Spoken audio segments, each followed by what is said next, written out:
शहरासह जिल्ह्यातील काही भागांमध्ये भूकंपाचे सौम्य धक्के बसत आहेत। सकाळी 6:09 भूकंपाचे हे धक्के जाणवले। परभणी, पूर्णा, सेलूसह अनेक भागांमध्ये हे धक्के जाणवलेले आहेत। नांदेडमध्ये देखील भूकंपाचे धक्के जाणवले।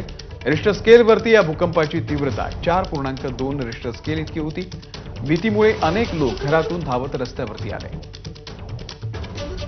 पंकज क्षीरसागर आपले प्रतिनिधी या संदर्भातले अपडेट देतील। पंकज, अमोल, जर आपण बघितलं आज पहाटे नांदेड, हिंगोली आणि परभणी या तीनही जिल्ह्यामध्ये भूकंपाचा सौम्य धक्का जाणवलेला आहे।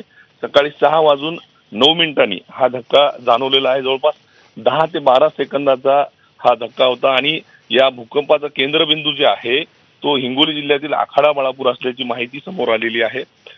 त्यामध्ये या हिंगोली असेल, परभणी असेल, नांदेड असेल, अजूनही काही भागामध्ये सकाळी हा धक्का जाणवला आणि यामुळे अनेक भागांमध्ये भीतीचं वातावरण पसरलेलं आहे। जवळपास भूकंपाची रिश्टर स्केल जो आहे दाखवते तो 4.2 एवढा असल्याचं समोर आलेलं आहे आणि यामुळं अनेक ठिकाणी पत्रे असतील, फॅन असतील, हे हादरल्याचं दिसून आलेले। त्यामुळं घाबरून लोक बऱ्याच ठिकाणी ग्रामीण भागात बाहेर आलेले आहेत आणि अजूनही फोनवर फोन ग्रामीण भागातून सुरू आहेत।